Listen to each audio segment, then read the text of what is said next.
భద్రాచలము పుణ్యక్షేత్రము అంతా రామమయం.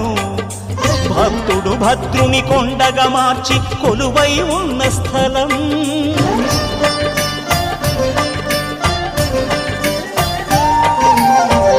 భక్తితో రామదాసు ఈ ఆలయమును కట్టించనయా.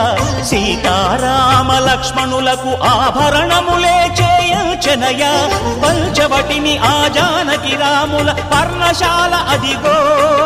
సీతారాములు జలకములాడిన శేషతీర్థమదిగో.